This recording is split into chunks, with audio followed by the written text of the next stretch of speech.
ハレルヤ。ハレルヤ。2024年8月25日の礼拝を始めます。皆さんお立ちください。賛美歌539番を賛美します。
Reading the Bible, Psalm chapter 25, verse 1 through 10.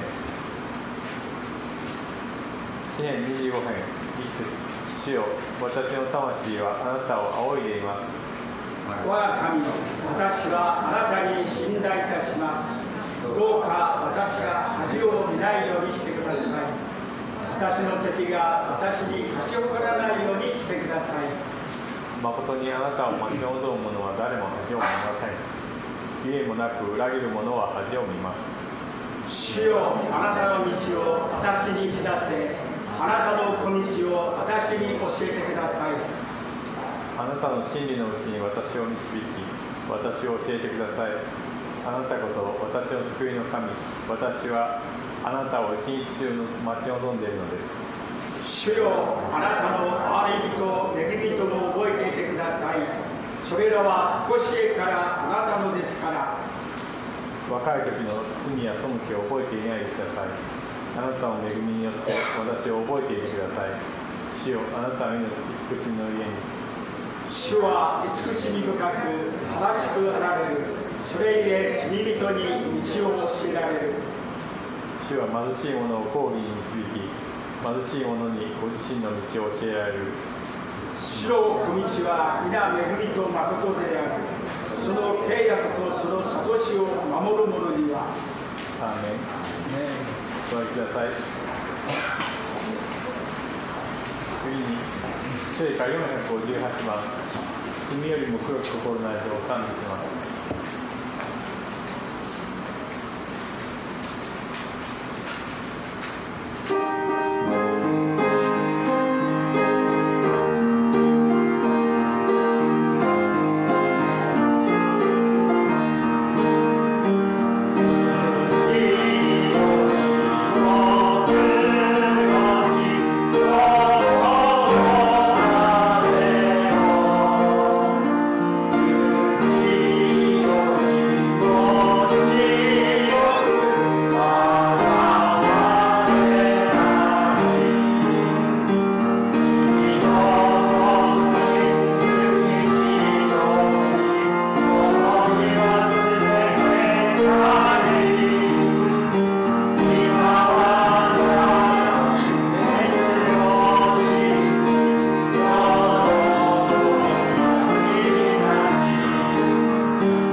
Lord, salamat po sa oras na to. Salamat din po sa umagang ito, Lord.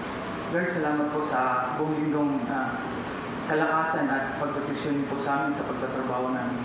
Lord, salamat po sa oras na to. Kami po ay andito na naman po para makinig po ng salita niyo.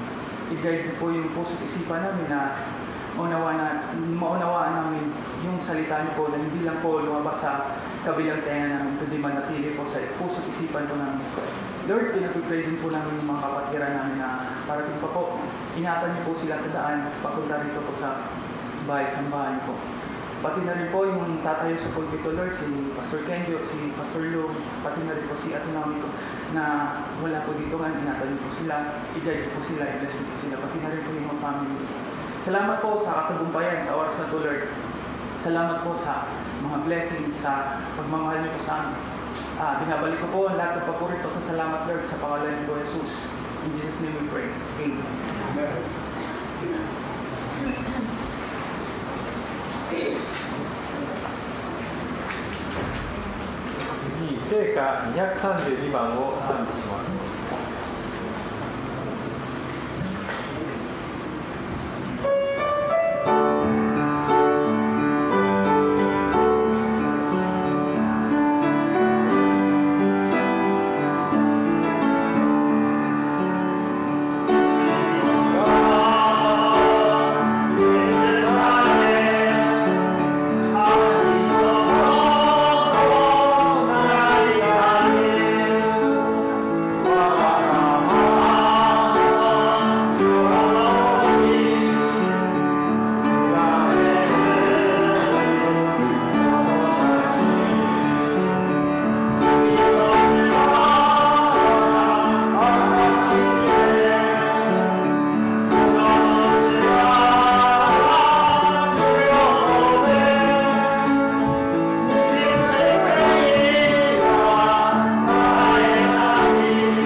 後で日本人の人は2階へ運動してください。お願いします。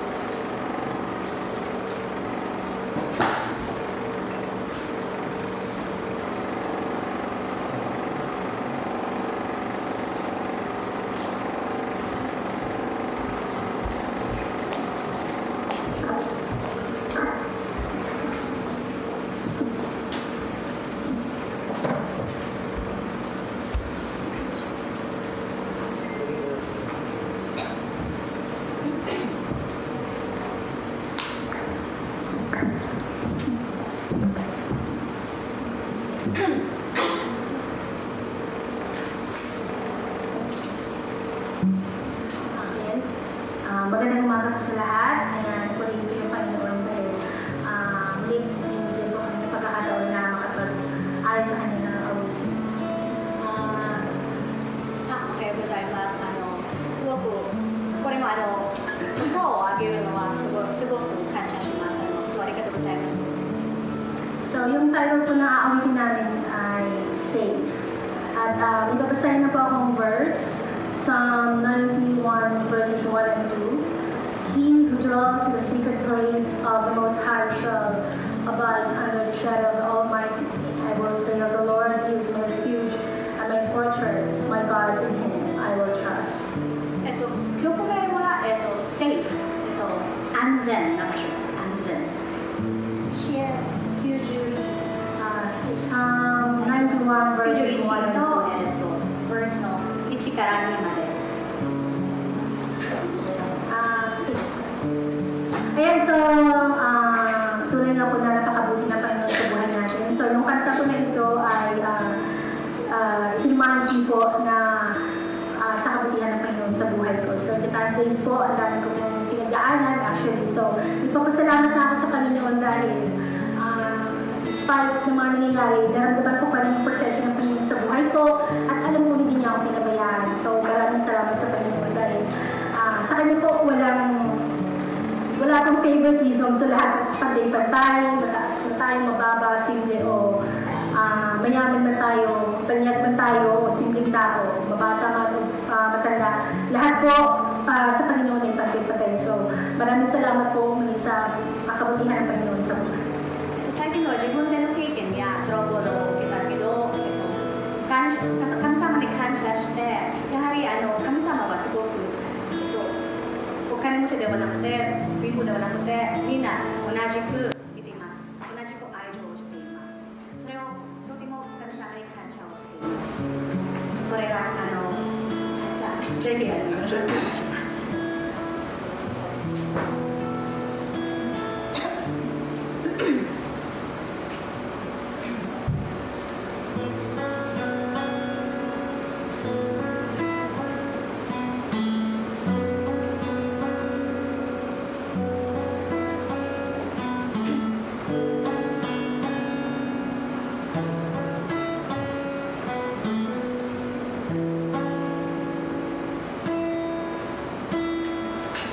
Under your grace, your mercy amazes me.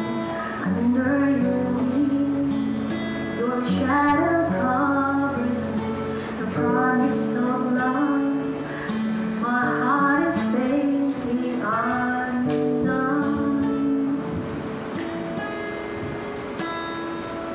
Speak to me, Lord, your servant is listening. Over the noise, I hear you whispering, my hope has come, and my heart is safely undone.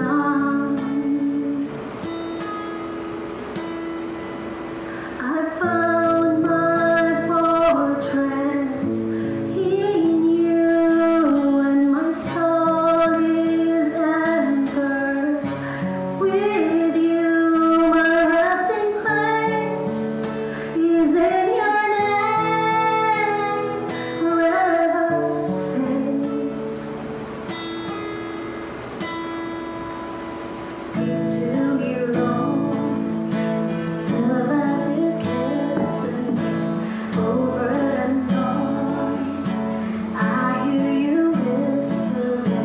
My hope has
Okay, so isang mapagpala at magandang umaga sa ating lahat. Magandang umaga sa ating lahat. Good morning. So, purihin ang Panginoon at ngayon ay nandito tayo ngayon para muling sumamba at magpuri sa Diyos. Okay, so tayo po muna ay manalangin sa Panginoon. Panginoon na makapangyarihan sa lahat, lubos kami nagpupuri at nagpapasalamat sa iyo. Salamat, Lord God, sa iyong kabutihan, katapatan sa aming mga buhay. Magsalita kay Lord God sa buhay na bawat isa sa amin. Pagpalain mo ang mga salitang ito sa aming mga buhay. At hayaan mo, Lord God, ang mga salita mo ay hindi lamang magiging karagdagang kaalaman namin. Bagkus, Lord God, ang mga salita mo, ito yung magbago ng aming buhay. Ito yung magtuturo sa amin ng tamang pamumuhay. Salamat, O Diyos. Pagpalain mo rin, Lord God, si Pastor Kinjo sa oras na ito. At gamitin mo siya sa oras na ito, sa kapurihan niyong pangalan. Hiniling namin ang tagumpay at ang kaayusan ng gawain niyo mula sa oras na ito. Bless mo rin at ingatan mo Sister Naomi sa ibang bansa. Ingatan mo rin ang bawat isa at bantayan. Salamat sa pangalan ni Jesus, in Jesus' name. Amen and amen. So maganda at mapagpalang umaga sa ating lahat. At ito po yung ating pag-uusapan sa oras na ito. So yung pamagat na ating pag-usapan ay nasa screen at pakibasa. So para saan yung buhay? Para saan ang iyong buhay? At paano natin ginagamit yung ating buhay? At saan mo ginagamit ang iyong buhay? For what is your life, church? Ito yung ating pag-uusapan sa umagang ito. Ang pinaka-Bible passage sa ating pag-uusapan at pinagmulan ng pamagat na ito ay matagpuan po natin sa buhay ni Apostol Santiago. Si Santiago chapter 4, beginning verses 13 to 16. Ngayon ang pamagat, for what is your life? Ayun yung ating pag-uusapan sa oras na ito. At mayroon tayong tatlong bagay na pag-uusapan para saan ang iyong buhay.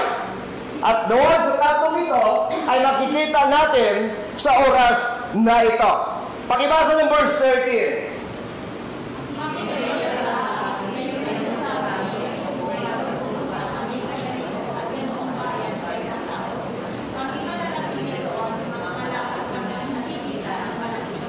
Verse 14.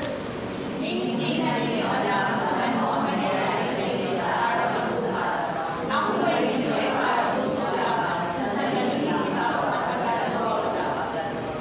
Next verse, 15. Last verse, 16.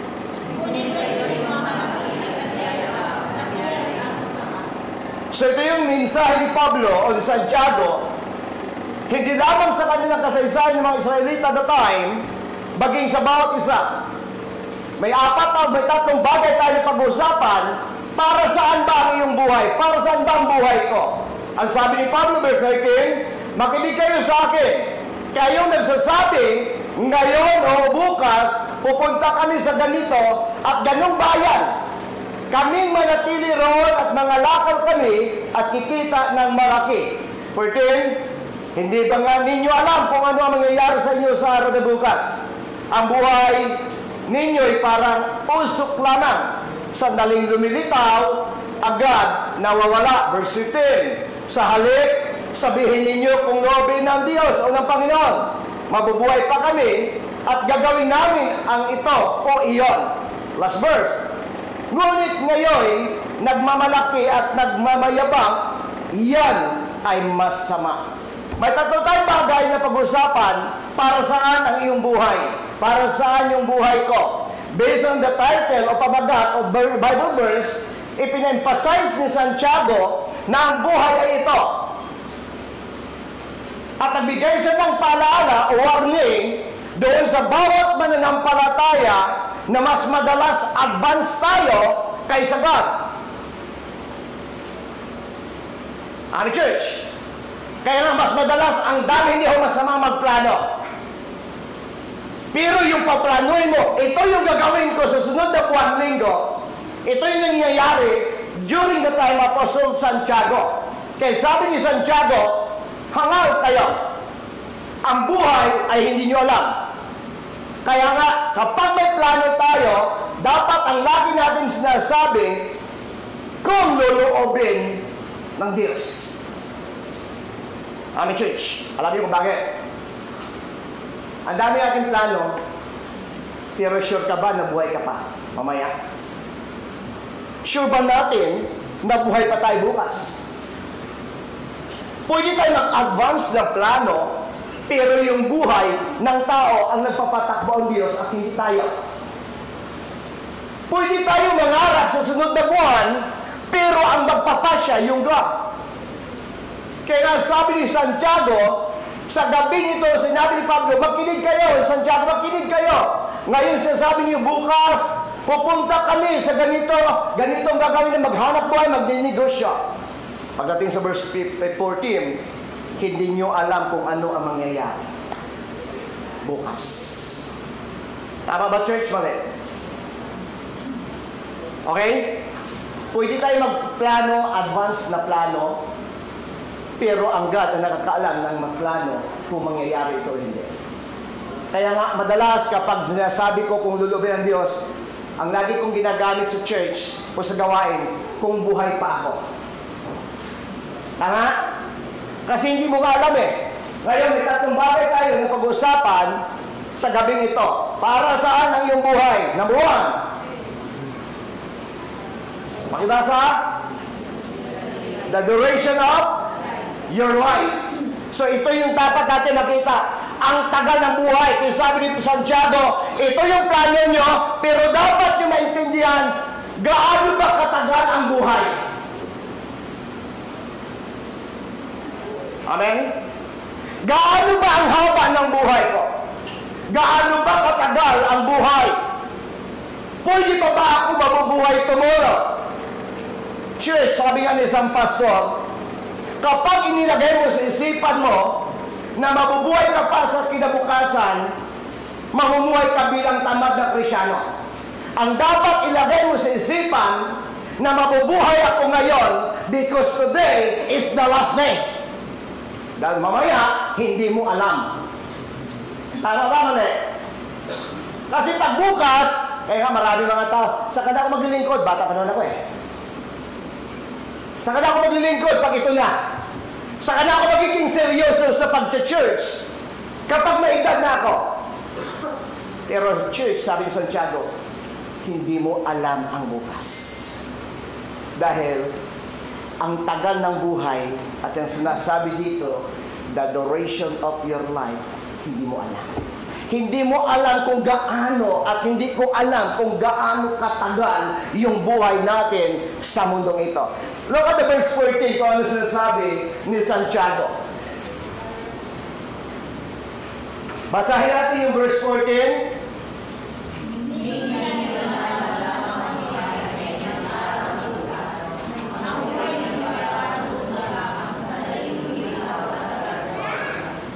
So ito yung ating pag-usapan. First point is the duration of your life. Yung tagal ng buhay. But base sa verse 14, ay pinakita po ni Santiago ang salita o dalawang bagay na under nito. Number 1, life is ano? Short. Easy lang. Paano nyo sabi verse 14? Ang buhay ninyo ay parang usok. Alam niyo yung usok, no? Doon sa naninigarilyo, alam niyo yan. Pag hit-hit nyo, hurry. Hindi di church. Yung mal, parang usok yan. Pwede mo itago, pero lalabas at agad mawawala. Yung duration ng buhay natin, hindi ho short kung matagal o hindi. Naalala niyo pa yung ilang buwan na o mag-isang taon na yung buhay natin kung gaano kaiksi? Ginamit yung 7 days, tama? Pag 60 to 70, ano ka na? Kasi plus 10. Natanda niyo? Ganun na kaiksi ang buhay. Napapansin niyo ba ngayon? Ngayon ay huling linggo ng buwan ng Agosto. And the next Sunday or the next week is ano na? Berna. September na naman. Habang palapit na palapit ang taon, pabawas ng pabawas yung edad natin. The more na dumadagdag yung ating edad, paiksi naman ang paiksi yung life. Naniwala kayo? Habang tumataas yung edad mo, pababa naman yung buhay mo. But church, hindi natin sure kung aabot tayo bukas. Kaya nga, ang laging magiging mindset ng Kristyano, gawin ko ngayon sa kabutihan ng Diyos dahil ang bukas ay hindi ko alam. Amen, church. Hello. Kaya nga, pag binigyan kayo ng Diyos ng pagkakataon na makapag-church, samantalahin nyo. Dahil sa Sunday next, hindi nyo alam kung malakas kayo. Hindi ko kayo kinikers at hindi natin ikinikers ang bawat isa. Because life is short. Sabi ng Santiago. Ang buhay ay parang oso. Agad lumabas, pero agad mawawala. Sabi ng verse 14, hindi nga ninyo alam kung ano ang mangyayari sa inyo sa araw ng bukas. Bro Rapi, alam mo ba ang pag-araw ang buhay mo mayaon? Ang dami ng tao namatay na tulog na. Tama? Paglabas mo dyan, hindi mo alam, yun na lang yung huling araw mo. Halimbawa, bibigyan ko na kayo ng halimbawa. Nalala niyo si ba't yung namatay?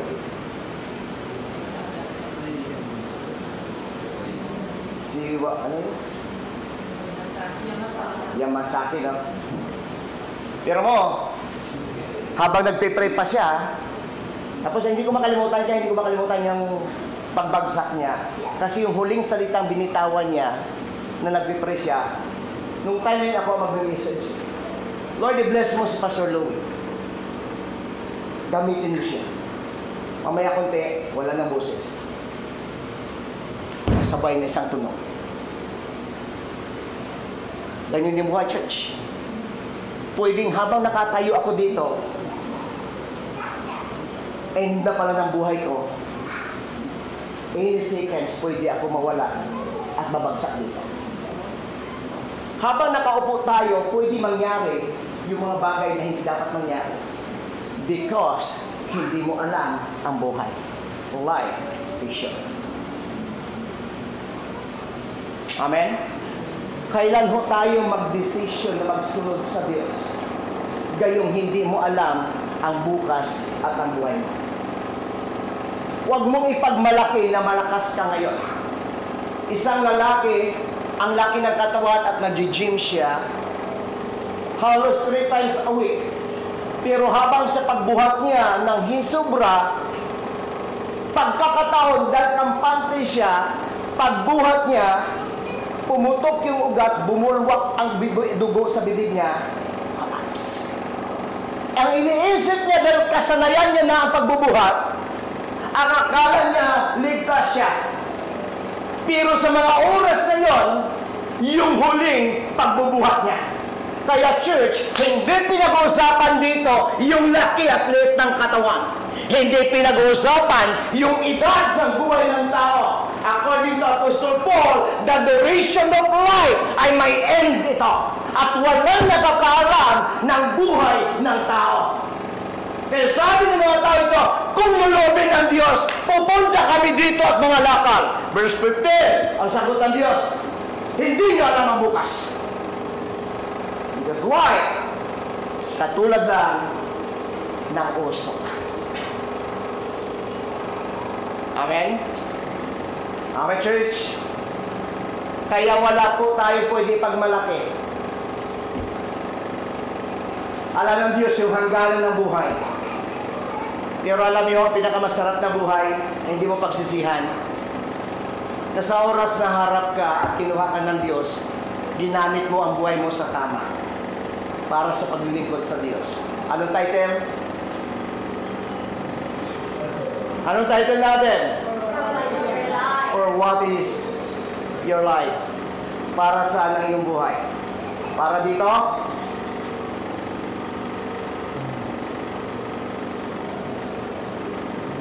Para sa pamilya mo? Para sa kaibigan mo? O para sa sarili mo? Life is your church. Ang buhay mo mula sa Diyos, bigay mo sa Diyos. Amen. Amen. Kapalarin? So, ganun kabuti ang Diyos. So, number 1 natin pag-usapan, the duration of your life. Under the duration of life, life is tama? So, hindi ko lang ito narinig kay Kuya Ben. Maging sakay siya na pinapasokan namin pagdating ng ganito, unti-unti na talaga hanggang ganito na lang sila, no? So, sabi ko, ibig sabihin may ano na, yung nagtatrabaho may ano na, may expiration na talaga. So, may pumasok doon na sa amin kasama, kaya niya pa sa isip. Pero nung umabot siya ng 1 oras, 2 oras, nag-give up na sila, hirap na sila kasi isipan kaya, pero yung physical, wala. So may dalawa kami kasama, parehas ko sila mga kakilala, pero yung isa ay 4 na araw lang o 5, ang isa 1 araw lang. So, kaya nila, pero pagdating sa 1 araw o 2 oras, 3 oras, wala na. My church, sa isip kaya mo, pero ang katawan mo magsasabi kung kaya mo pa. Amen? Kasi may limitasyon. So, the duration of your life, first is, life is short. Sabi ng Bible, in verse 14, ang buhay ay parang ano lang? Oso. Ganun na yung buhay. Parang alon lang yan. Na idadaan ka patabi, babalik ka rin sa gitna. Yun lang ang buhay. Ang buhay ay routine lang. Ikot, baba. At inaantay mo na lamang, sabi ni Santiago, unang mangangaral, aantay mo na lang yung may takda nito. Kaya nga doon nabuo yung kanta ng, I think, ages, no? Gulong ng buhay. Okay, church. Pero, ano man yung gulong ng buhay niya, tataas man siya bababa, isa pa rin bagsakan. Bababa. Ganon din tayo.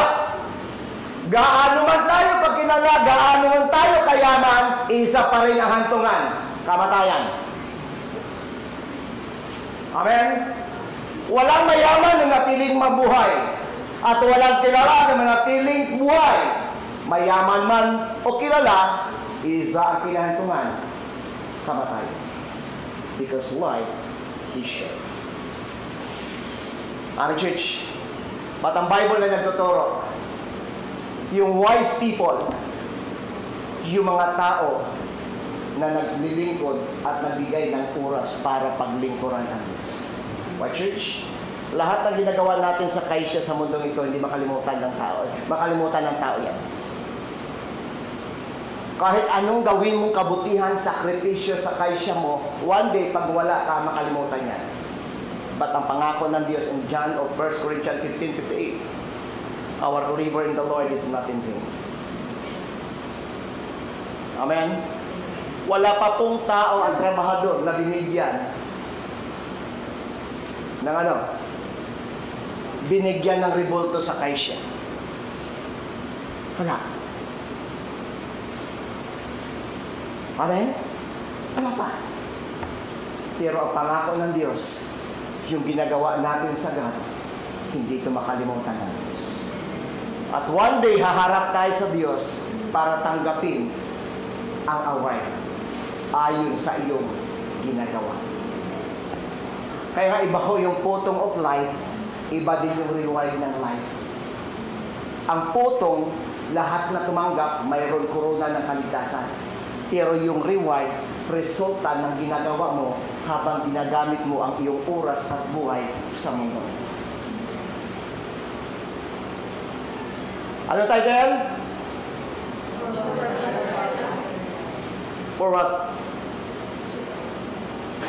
Is your life. Para sa ano? Para kanino? Life is short. Alam niyo ang pinakamahirap? Dahil iksi ng buhay, wala may nakakalam sa atin dito. Pwedeng paglabas mo diyan sa kalye, mabangga yung sinasakyan natin in Jesus' name. And you are the one. Pwede? Pwede. Kasi ang iksi ng buhay, walang nakakala. Amen. Kaya nga, kung luluobin ng Diyos, sabi ni Santiago, bakit? Hindi ko alam bukas. Amen? Lahat tayo gusto mahaba ang buhay, tama? Pero hindi mo hawak ang buhay mo. Hindi ko hawak ang buhay ko. Hanggang na may hawak. Ang usok, hindi mo aalam kung kailan lalabas ang usok. Lalabas ito, agad mawawala. Ganun ang buhay. Kaya ang ating unang pinag-usapan, the duration of your life. Yung tagal ng buhay. Gaano ba katagal ito? Sabi ni Santiago, parang usok lang. Meaning, life is short. Amen? Patahimik kayo. Ay, sabi ko nga, pag pinag-usapan yung biyaya, ang daming masaya, di ba? Pero pag pinag-usapan ng kamatayan, ang daming, alam niyo, sabi ng isang pastor na pakinggan ko, sa Christian, pag pinag-usapan ng kamatayan, hindi mo na dapat kitakutan to. Bakit lahat naman tayo pupunta doon? Pero ang dapat mo ikakatuwa, na dapat hindi ka matakot, dahil ang puntahan mo, babalik ka sa tunay na ama mo. Kahit ayaw mo pa mamatay, darating yon. Kaya dapat inihandaan na natin so paano tayo mag-invest tayo ng kayamanan sa langit. Amen? Ay sabi ba yun? Mag-ipon kayo ng kayamanan sa langit. Doon walang magnanakaw, walang ipis, at walang kalawag na sisira. Dahil kung saan kayo naroon yung kayamanan. Yung ginagawa niya natin sa Diyos ay pagpundar ng kayamanan, hindi lamang sa mundo nito, sa Diyos. Minsan nabasa ko matagal na ito, ilang buwan na to. Nabasa ko ito sa Malago Forum, no? Yung isang lalaki na mayaman siya, sakso siya, tapos wala siyang pamilya. Tapos, sakripisyo niya sa buhay niya, puro trabaho, puro kaisya. Tapos dumating sa panahon ng pagtanda niya, ang ginawa niya, dinonate niya yung kanyang 28 piraso na gold bar doon sa isang city nila. At isang platinum gold bar para ibigay doon sa munisipyo para ipatayo ng alaala para doon sa kanyang kababayan. Titingnan nyo, ibinuhusin yung buhay niya para makuha ito. Suma total, uwi pa rin siya na walang dala. Ako niya, tama ba mali? Sabi ko sayang, Tapos sa sundan pa nun, dahil sa dami ng pira, hindi niya alam gagawin niya, ipinainanod niya sa ilog ng iba, isa naman. Napanood niyo, nabasa niyo yun? Yes. Wala na eh! Kung baka parang, sabi ko nga alala niyo dati yung, sino ba dito dati matanda? Si Yamamoto, no? So, maano yun haano niya yun na hapon. Minsan napunta kami doon, Pastor Angels Naomi, nung siya nagkasakit. Yung hapon na yun, pinakita niya sa akin yung, yung sombrero niya nung sundalo pa siya. Eh sabi ko, ang ganda ng sombrero. Lagi ho yun, sa totoo lang, halos, lagi po yun ako binibless, lagi ako binibigyan ng pera. 2 lapad, 3 lapad. Tapos sabi ko kay Sir Nami, bakit lagi Sir bibigyan? Alam niyo, sagutan ng matanda. Matanda na ako. Hindi ko itong madadala yan. Masaya ako kapag naibigay ko na ito. Isipin niyo, church, nagpe-pension siya dahil malaki ang kita niya. Pero, kaya totoo lang Bible, wala kang dumating, wala ka rin babalik. Kaya ang buhay, para saan ang buhay natin? For what is your life? Church. Gayon ang buhay. Anexo. but our labor in the Lord is nothing. Amen? Amen, church. Okay? So, pangalawa, ano yung ibig sabihin? Ano yung sunod? Ang buhay ay ano? May kabuluhan. Amen. May kabuluhan ng buhay. Bagamat ang buhay ay maiksi, may kabuluhan ito. Amen, church. Kaya sabi ni Pablo on Santiago verse 14, sa una, hindi nyo alam kung ano mangyayari. Ano ibig sabihin ni Santiago? Dahil hindi nyo alam at ang buhay nyo may kabuluhan, gamitin nyo. Amen, church. Huwag mong ilagay sa isipan mo na ang buhay mo walang halaga, walang kabuluhan. Bawat anak ng Diyos may kabuluhan. Gamitin mo ang buhay mo kasi may kabuluhan. Gayong ang buhay maiksi, gamitin mo ang buhay sa tamang paggamit.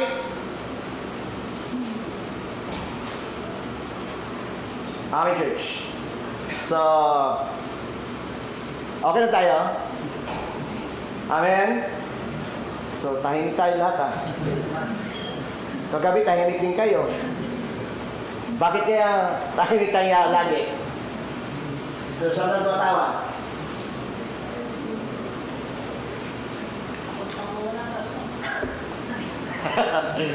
Kaya minsan, pag kukintuhan kami ng asawa ko, minsan pinapagalitan niya ako eh.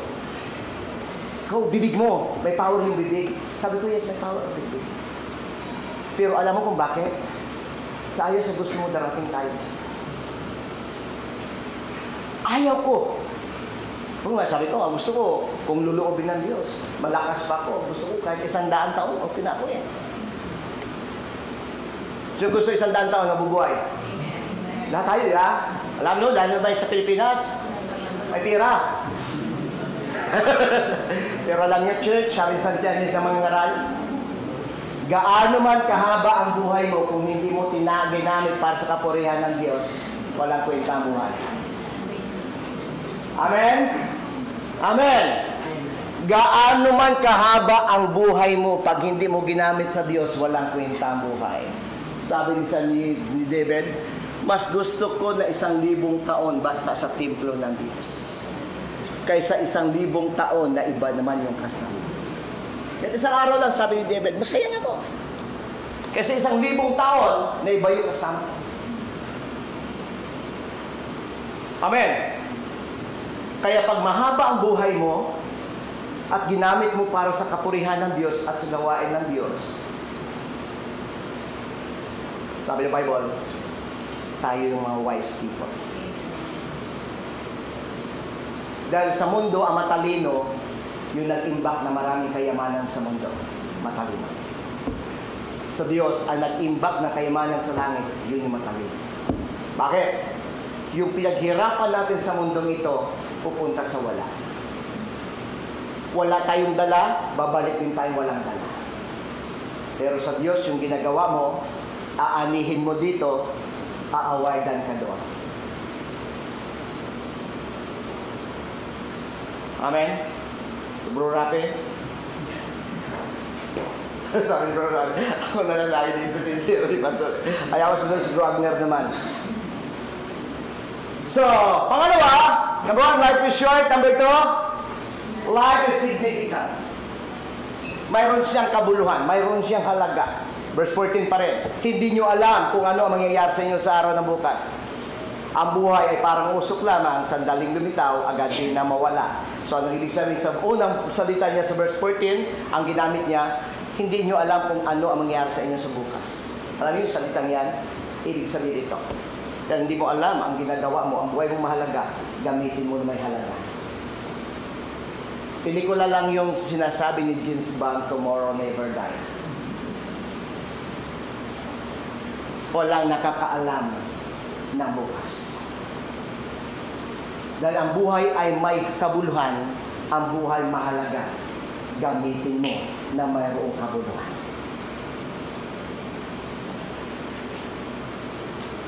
Amen? Hello. Hello, church. Sorry ha, Christian. Usapan Kristyano. Hindi usapan trabaho. Walang personalan, trabaho lang. Kapag may kailaban, ipaglaban. Sorry ka na. Church, ito. Binilas ka ng Diyos. Huwag mong hayaan ang buhay mo iubo sa blessing. Like, ang buhay ay mahalaga. Huwag mo sayangin yung araw na ibinigay sa iyo ng Diyos na hindi mo pahalaga. Ang sabi sa Santiago ni Pablo, whatever you do, whether eat or drink, do it for the glorify God. Amen? Dito tayo, magtatangko.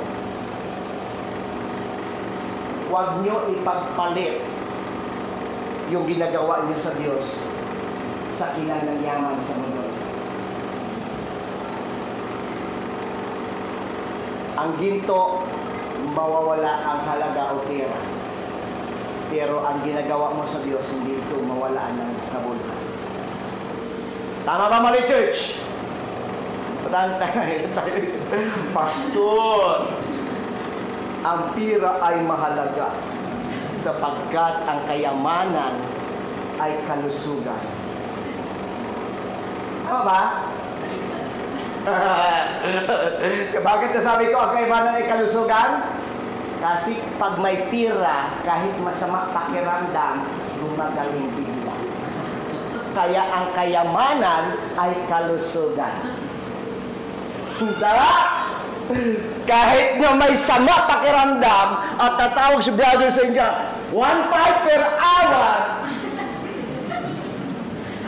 Ano ba ito? Sasabihin mo kagad kay brother sa inyo, kuya, brother sa inyo, ipakasulat mo. Pero pag sa gawain ka ng God, hindi ako maakong pastor. Ang sakit ng daliri ko, pungpuni, iurus ko, guys. Okay, church! Life is short. At ang buhay ay may tagal at hindi tatagal. Amen? Alam mo, may payo ang Bible, aklat ng Marcos. Makamtan mo lahat ng kayamanan sa mundong ito kung mapapahama ka lang naman. Amen? Amen. Amen, church. Tayo natin. Albert, okay ka lang? Okay, Brother Albert. Kahit kailan, hindi yan nagiging hindi okay si Brother Albert. Kahit masama na pakiramdam niyan, okay pa rin yan. Next, after song. Pangalawa.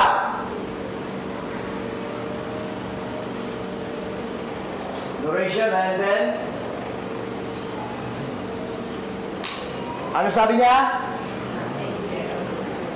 Yung panganib daw, mayroon daw panganib yung buhay. Yung danger ng buhay. Ano ito? Mayroon tayong dalawang bagay na pag-usapan dyan. Nasasabi dito ng ating binasa sa Santiago. Ito yung pangalawa. So, number one, ano yun? Ano yung number one? Number two, under po dito, sa danger ng life, unang of life, number one, ito siya. Anong pangalan?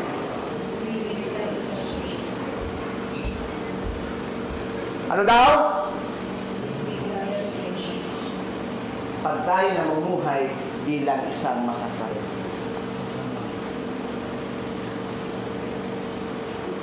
Amen?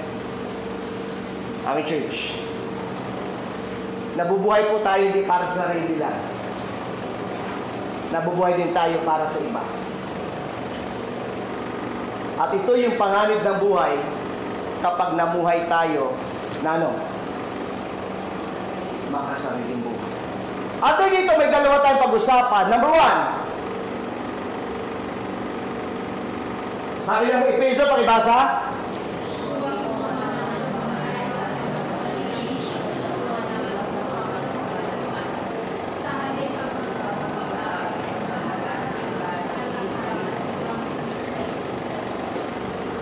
Huwag gumawa ng anumang bagay o anuman dahil sa makasariling ambisyon o walang kabuluhan, kapalaluan. Sa halip, magpapakabumbaba at pahalagahan ang iba ng higit sa iyong sarili. Next verse. Ang sabi niya,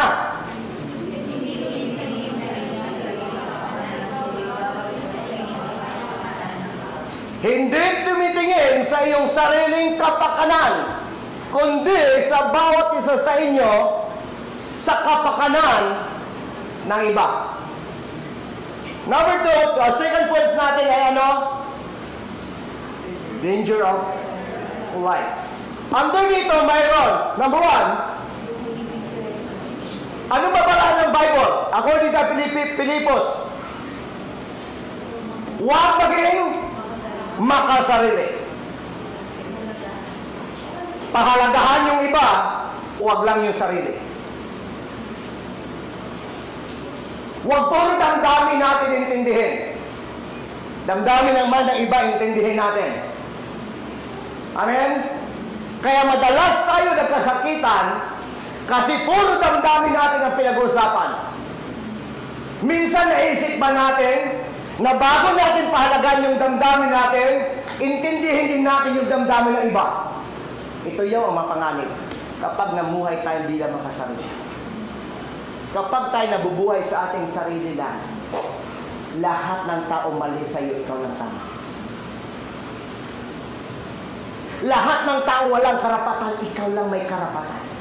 Kaya sabi ng Bible, huwag kayo mag-ambisyon at pahalagahan ninyo, magpakumbaba kayo, pahalagahan yung iba ng higit sa inyong sarili. Nalala niyo kagabi ang sinabi ko, sino mahalaga? Ang nagsasalita o ang salita? Hindi mahalaga ang nagsasalita. Ang mahalaga ang salita. Hindi mahalaga ang pastor. Ang mahalaga yung salita na sinasabi ng pastor. Amen? Amen, church. Ano sabi ni Santiago, ni Pablo? Hindi mahalaga ang nagtanim o ang nagdilig. Hindi mahalaga si Pablo, hindi mahalaga si Pedro. Ang mahalaga ang nagpapatubo at ang nagpapalago. Ano ibig sabihin?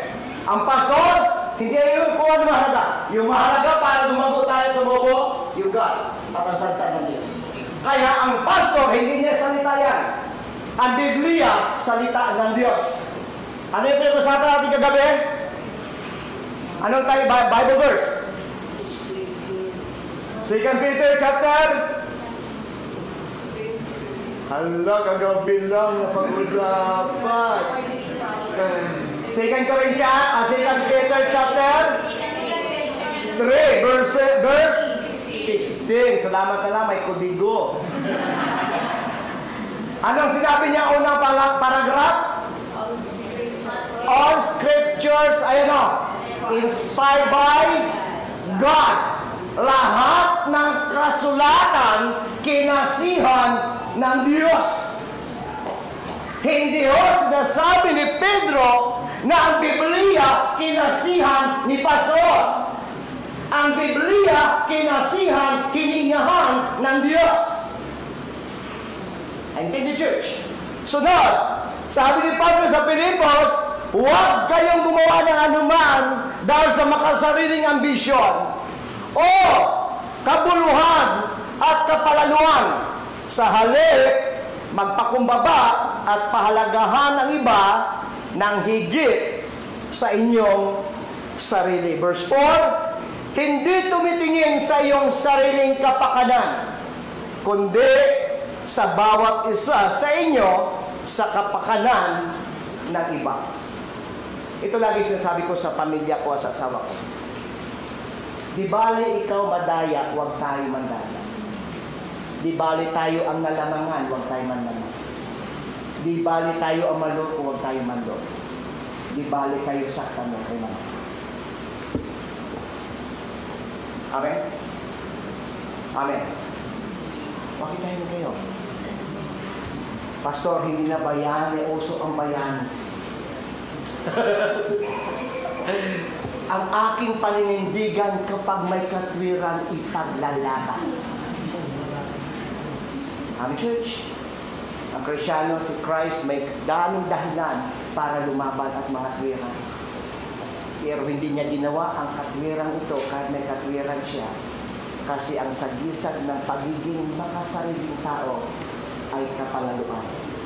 Ang sagisag na isang mapagpakumbabang tao, handang magparaya. Amen. Tuloy na tayo.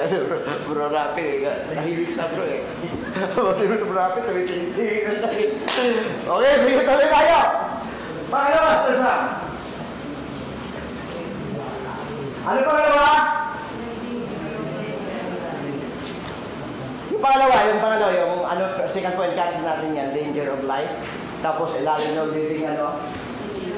Number 2, living arrogant. Ano yung, ano ba, alam mo yung arrogant, ano? Mayabang. Pero pag binamit mo pa sa iba, kapag sa nanay mo, bastos ka, ang tawag sa'yo pa rin ng nanay mo, yan eh. Arrogant ka. Ha? Ang yabang mo, bastos ka! Hindi, iba yung arrogante, iba yung inosente, ha? Inosente ka, arrogante! Mamuhay bilang mayabang. Hindi ho magkamali at hindi ho tayo mai-perfect yung ating sarili. Sometimes nagyabang tayo. Tama? Pero iba po yung nabubuhay tayo sa yabang. Lahat tayo mayabang. Pero yung mamuhay tayo sa yabang, danger of life. Tama? Tama ba, Mali Church? Pwede tayo magyabang, pwede ako magyabang. Pablo nga, nagyabang eh. Sabi ni Pablo, kung magyabang man ako, hindi yun sa sarili ko, kundi sa Diyos. Ibig sabihin, lahat tayo may angking yabang. At likha sa atin ang pagiging mayabang. Pero hindi tama, sabi ng Bible, yung mamuhay na tayo sa yabang. Alam mo yung pagyabang ganito. Alam mo, si Bro Agner, si Bro Rapi nagpintuhan. Sabi ni Bro Agner, alam mo bro, ilan taon na dito bro? 7 years ka na, no? Sabi ni Bro Rapi kay Bro Agner, alam mo bro, sa 7 years ko, ang akala mo lang ganito ng buhay ko, pero nakapagtayo ako ng bahay sa Pilipinas, sa probinsya na. 15 na kwarto sa taas. 20 kwarto sa ibaba. Pwede! Sabi ni Bro Agner, hayabang mo naman. Ano yun, tama? Pero ito si Bro Agner, hindi papayag yun. Sasagutin ni si Bro Agner, ako din bro, ganito lang ako, pero may naitayo na ako. Bawat kwartong papasukan ko, kailangan ko pa sumakay para makarating ako sa kabilang kwarto. Iyabangan na naman yan, di ba? Normal buhay. Siyempre, nagkwento yung mayabang, hindi ka pwede na papayagan mo na sila magyabang. Kaya nga, pag nagpalakihan ng sweldo eh, kahit sa mga kaisya, di ba? Nakasama na lang kayo sa bus. Sasabihin, alam mo yung asawa ko, yung sweldo 1,800 per hour. Sabi, saan yung trabaho asawa mo? Hindi pa payo yung katabi. Asawa ko nagtatrabaho, 2,000 per hour. Sa trabaho, labangan yun, normal. Tama? Hindi naman masama eh. Tama? Mali ba? Tama? Yun ang usapan. Kasi ako, karanasan ko yun, kahit ang liit lang nga ng bus namin eh, ay yung highways eh. Dahil iba-iba yung kaisya, labangan sila. Ako wala akong may pagmayabang. Dahil nagsimula ako 2012, 1 to 2024, 1 to pa rin ako. Pagmayabang. Noon okay lang, walang syakay. Ngayon may syakay. Ano yung pagmayabang? Wala kayo may. Manahimik ka na lang. So, kasi, alam nyo, sa totoo lang, nagmamayabangan, napapansin ko, hindi lalaki. Mga babae. Sa Sabi niya, asawa ko, nagtatrabaho sa Suzuki. Ang isa, asawa ko, nagtatrabaho sa Toyota. Mabuti yung walang asawa. Ano pang nyo? Di ba katiis? So, maglalagay tayo ng plakad, anybody can swear! Okay, tuloy tayo. So, ganun sila, ganun na lang, yabangan na lang sila lagi. Tapos, sabi ng isa kasagot na isang babae, tinanong yung katabi ko. Yung katabi ko naman yun, yung kasama ko sa kaisya. Hindi talaga nagpapautang yun. Sabi niya, kaya utang ko magkano yung per hour mo? Sagot dito ng kasama ko. Kasi hindi talaga nagpapautang yun kahit paano. Bakit? Kung sabihin ko ba, dagdagan mo? So, wala na sa nakaili. Sabi ng babae, suplado ka naman. So, sabi niya, magyabangan na lang kayo, magyabangan. Yun ako idamay dito. So, ganun lang buhay. Hindi ho masama ang magyabang. O hindi masama ang magyabang. Normal lang to, hindi, ulit mo, hindi masama. Masama ang maging bayabang. Hindi maiwasan ang magyabang. Pero masama po kapag nasanay na tayo sa kayabangan. At nabuhay tayo sa kayabangan. Kasi ang iba na nakinig lang yan, ang sasabihin naman ng iba, lalaki ng sweldo, yayabang nito, pero wala naman tira yan. Tama ba yung Rapi? Ay, hindi tayo na si Rapi, pero marami pira yan. Tama ba yung mali? Kaya nga, hindi maiwasan ang magyabangan, pero yung mamumuhay tayo sa kayabangan, hindi kaluban. Be humble. The danger of life is living arrogant. Hindi ka naman purihin ng tao dahil ang laki ng sweldo mo o sa pagmayabang mo. Totoo lang, pag tayo nagmayabang, hindi ka naman purihin ng tao. Gano'n na naman yan. Pero pagkatapos yun, shucks,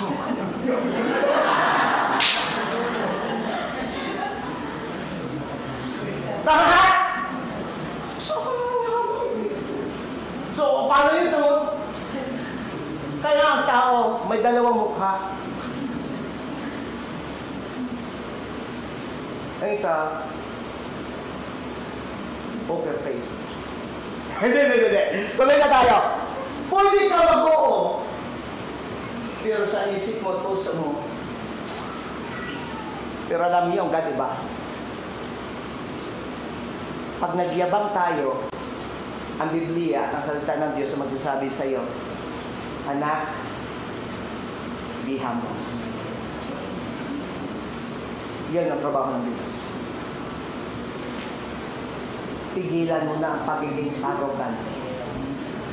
Tigilan mo na ang pagiging arrogant. Be humble.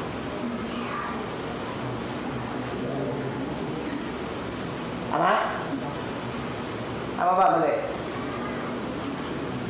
Kasi kung si Gilay nagkwento sa naman ang sweldo niya, wala din kwenta niya kung di niya nakapilibigan.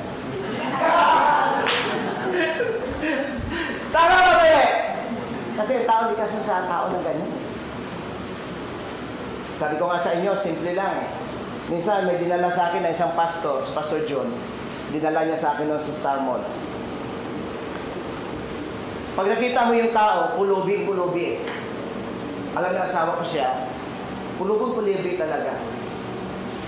Ang naka-shorts lang, tapos sanda at chinilas niya, yung mumurahin, tapos doon isang damit niya. Pero alam niyo, nung pininto sa akin, Pastor John, Pastor, sabi niya, alam mo ba yung tao na yan? Sobrang yaman niya. Ang sasakyan niya sa bahay, 6.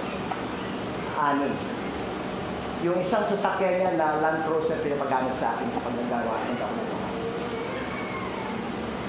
Ang bahay niyan, may elevator. Lahat ng Pilipinas, sa sulok ng Pilipinas, may negosyo siya. Alam niyo kung anong negosyo niya? Yung paborito mo. Kaya ng luto. Yun yung negosyo niya. Ang yaman niya.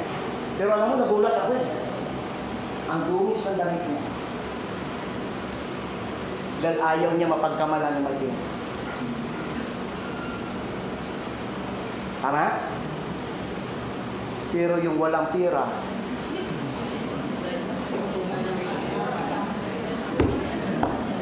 kaya sabi ko, bakit baliktad ang mundo? Bakit yun ng tao, no? Yung mayaman, mag-disguise na mahirap.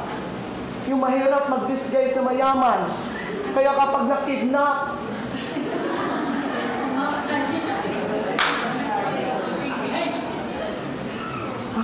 amen? Kaya nakita ko dito sa Japan, yung buhay pantay. Yung satso mo, katulad din ng damit mo suot. Yung sasakyan niya, sasakyan mo rin, makaparehas kayo. Ang hindi niya lang kayo magkaiba, yung realidad, amo mo siya, tao ka. Pero yung pamumuhay, parehas. Nakala rin. So, pangalawa, the danger of life. Ano? Ano oras ba? Wala naman yung mga ano na pa. Tuloy tayo. Pakibasa na lang ito sabi. 13.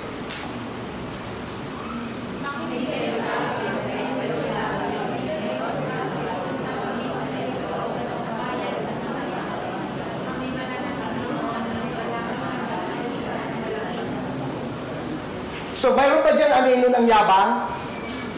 Sa 13? Ano yung anino ng yabang dyan?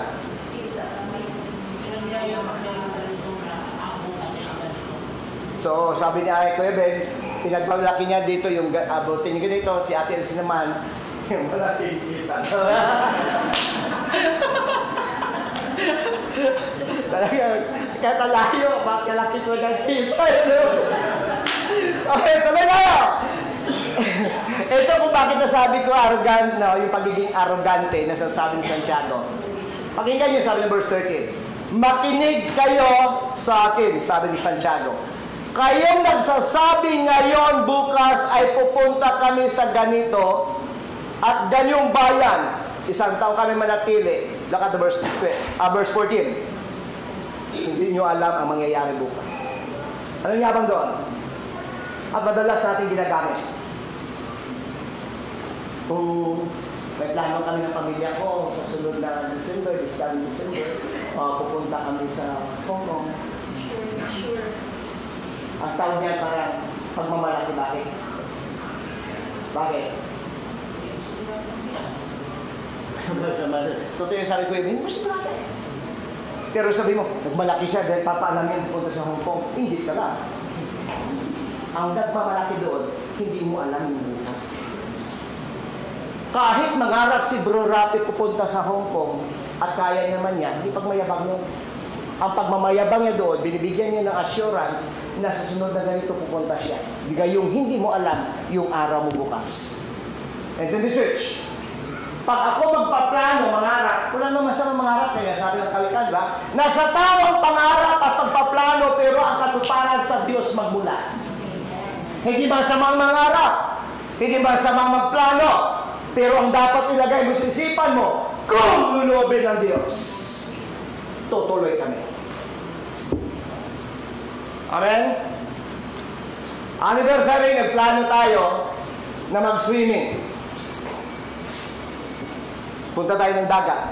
Kasabay noon ang gimbal, mayroong tinatawag na tsunami alert, may tinatawag na the big one, tapos August 14 may bagyo. So, marami ka ganun panic. Tama? Tapos ang dami ng tanong, Pastor, matuloy po ba tayo sa 14? Bakit? May bagyo. Sabi ko sa kansil, hindi lang sagot ko. Kung may bagyo, ito tuloy. Pero kung wala yung bagyo, tuloy tayo. Tama? Kasi kahit hindi po walang bagyo na nakadeklara, kung biglang ang Diyos magpaulan, mangyayari ang kalooban ng Diyos. Pero kung may bagyo at gagawa ang Diyos, tuloy pa rin ang kalooban ng Diyos. Ang ginagawa ng God? Nilihis niya. Para pagbigyan si Ate Bing makapagsigo.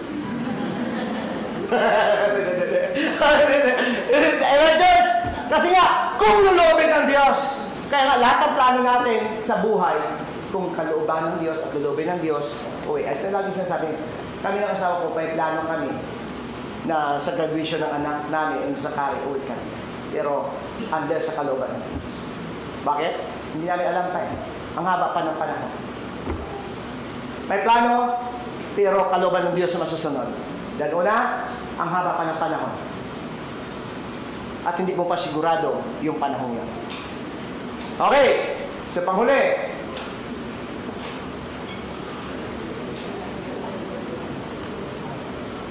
Pangatlo, balikan na natin, number 1. The duration of your life. Number 2. The danger of life. Number 3. So, may ano ibig sabihin? Yung tungkulin sa buhay. Mayroon ho tayo tungkulin, kaya tayo binuhay ng Diyos. Kaya tayo nandito sa mundong ito, may katungkulan at may tungkulin ang Diyos para sa iyo. Amen! Anong katungkulin niya? Verse 15, pakibasa.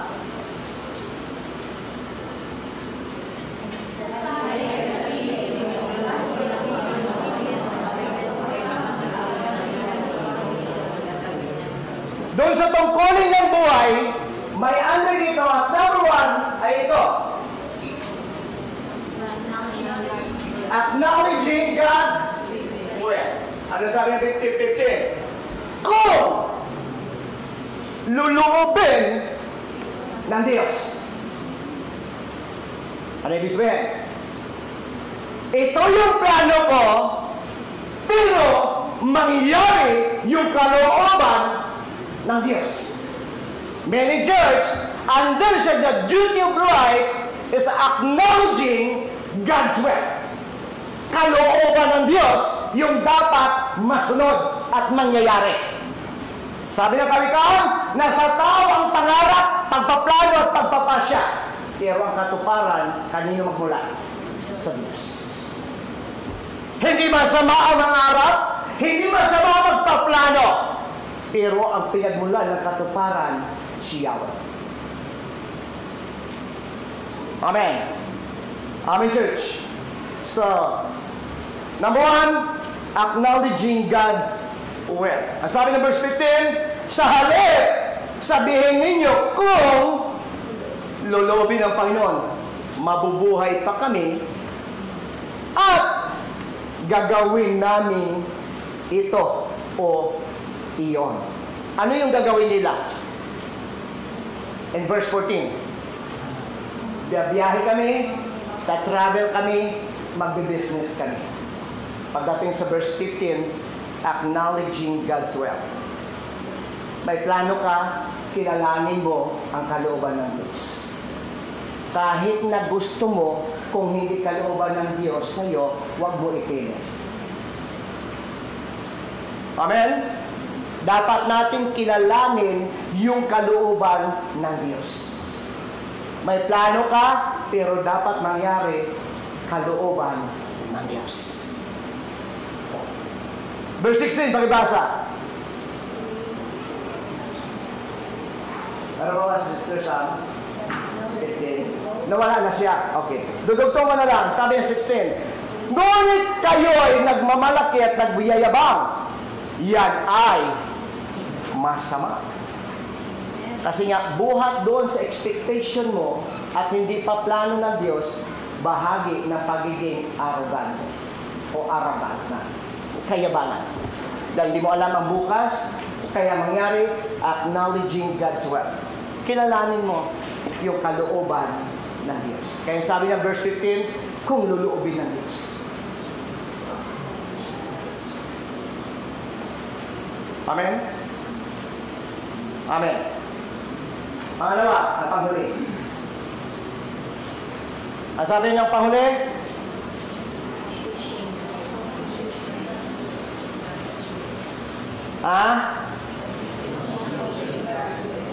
Accomplishing God's will. Ang sabi niya sa verse 15, gagawin namin kung iyon. Mabubuhay pa kami, gawin namin. Una, in-acknowledge siya. Pangalawa, ito yung sinasabi niya, i-accomplish namin, gagawin namin. Kung mangyari at kalooban ng Diyos, yung plano namin gagawin namin. Amen, church. Kasi nga, alam niya God ang plano niya, at kung ang plano mo ay pinaburan ng Diyos, gawin mo yung plano mo kasi ang favor ng Diyos na sa'yo. Amen. So sabi ng verse 15, gawin namin ito o iyan. 1 Peter chapter 1 verse 13. Meron ba sa Sam? Pakibasa.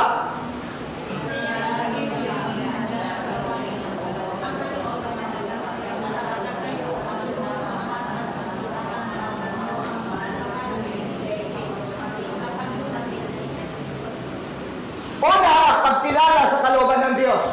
As a Christian, dapat bago tayo mag-decision, bago yung gawin ng isang bagay, bago mo gawin at sasabihin isang bagay, ang prayer mo sa Lord, Lord, ito ba'y kalooban mo? Ito ba yung nais mo? At ang pangalawa at panghuli, dapat natin gawin ang kalooban ng Diyos. Huwag tayong gumawa ng sarili nating kalooban. Kung tayo ay anak ng Diyos at tayo mga manampalataya ng Diyos, gawin natin ang kalooban ng Diyos at hindi ang ating sariling kalooban. Amen? Pag kalooban natin ang pag-uusapan, hindi tayo magkakasundo at hindi tayo magkakaisa kasi iba't iba tayo ng gusto sa buhay. Iba yung gusto mo, iba yung gusto ko. Pero kapag nagkaroon tayo ng isang pananaw na gawin ang kalooban ng Diyos, mangyari ang kalooban ng Diyos. At ano kalooban ng Diyos sa'yo? Church. Bakit ka niligtas ng Diyos? Ano kalooban ng Diyos sa'yo? Para maparangalan ng Diyos. Pangalawa, para paglingkuran ng Diyos. At ang pangatlo, gawin ang kalooban ng Diyos. Yun ho yung ating katungkulan. Yung duty of life, ito ho tayo. Hindi po tayo nagay sa church para po magpagalingan at magpatalinuhan. Nilagay tayo ng Diyos para gawin ang kalooban ng Diyos. Tayo manalangin sa Panginoon. Panginoon, nagpupuri kami at nagpapasalamat sa inyo ngayong gabi o ngayong umaga. Salamat, Lord God, sa mga salita mo na nagbigay sa amin ng palaala. Dalayan namin, O Diyos, na huwag mong hayaan na ito, O Diyos, ay magiging karagdagang idea at kaalaman lamang namin. Bigyan mo kami ng isang bukas na puso at isagawa ang mga salita mo namin napakinggan sa oras na ito. Ang salita mo na ang pinag-usapan na hindi salita ng pastor o tagapagsalita, kundi salita mo. At sabi mo, Lord God, sa mga salita, ang salita mo ay pagkain ng aming buhay, spiritual. Kaya Lord, ang salita mo ang magiging guide namin sa aming buhay. Katulad ng sinasabi ng aklat ng mga awit, ang salita mo ay ilaw namin at ito'y liwanag ng aming mga landas at mga paa. Hayaan mo, Lord God, na mamuhay kami sa kalooban mo at gawin ang kalooban mo at hindi ang kalooban namin. Katulad ng aming Panginoon sa Kristo, pangyari nawa ang iyong kalooban. Lord, binuhay mo kami, niligtas mo kami, hindi para gawin namin ang gusto namin, kundi gawin namin ang kalooban mo na ipinapagawa mo para sa amin. Pagpalain mong bawat isa sa pangalan ni Jesus. In Jesus' name. Amen. God bless ating lahat.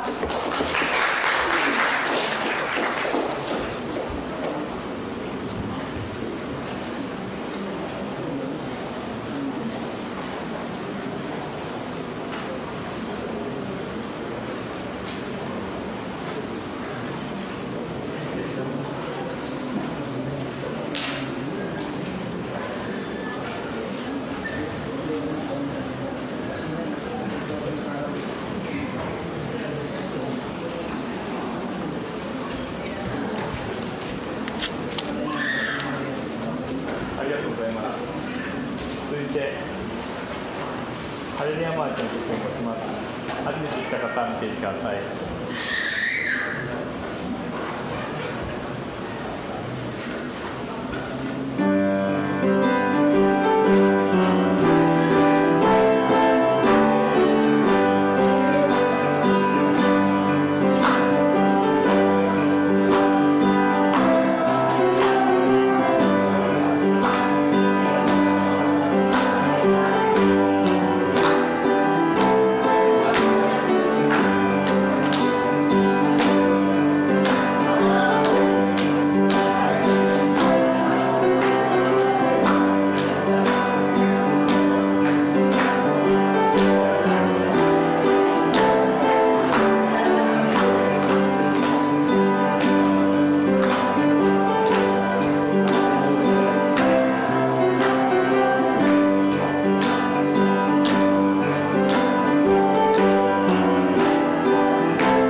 Tayo po ay manalangin.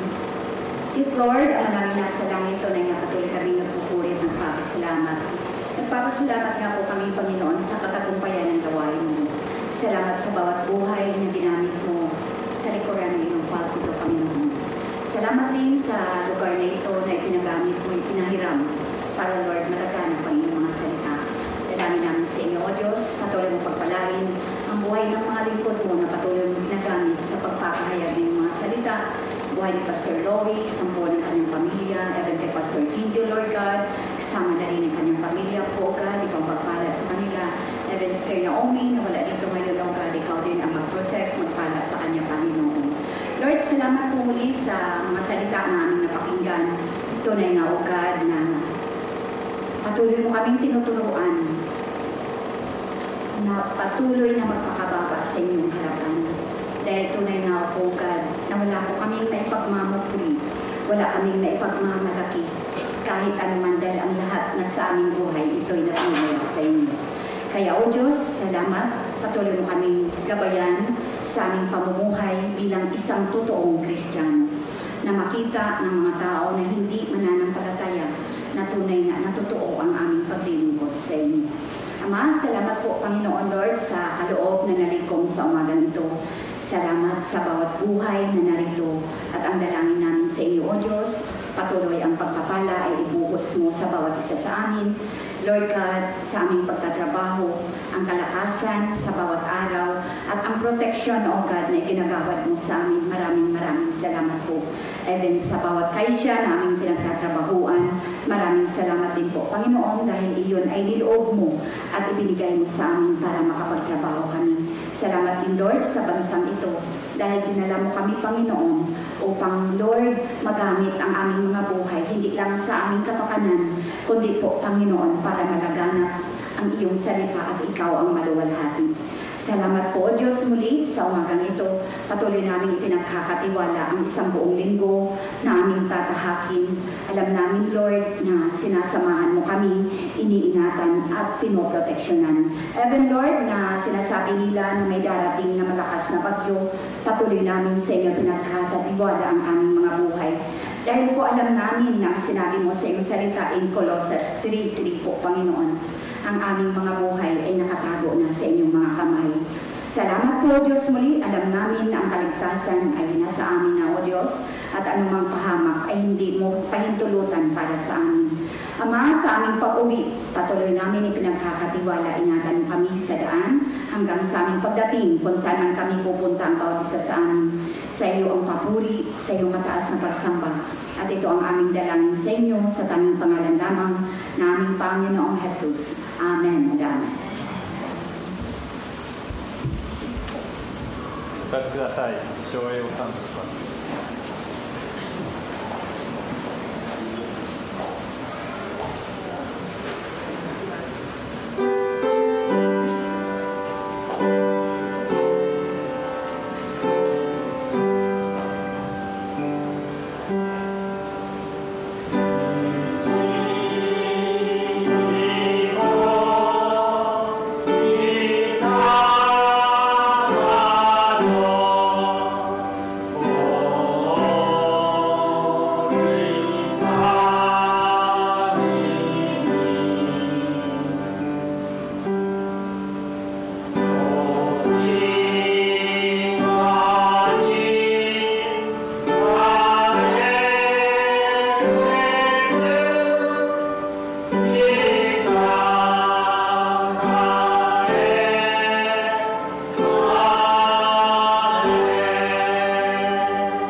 Sa Diyos na makapag-ingat sa atin, ganap at sakdal sa mundong ito, at ang pagkipagpisa ng banal na Espiritu Santo at ang pag-ibig ng ating Panginoong Jesucristo ay sumaatin mula ngayon hanggang sa kanyang pagbabalik. Sa pangalan ni Jesus, Amen and Amen. God bless atin lahat.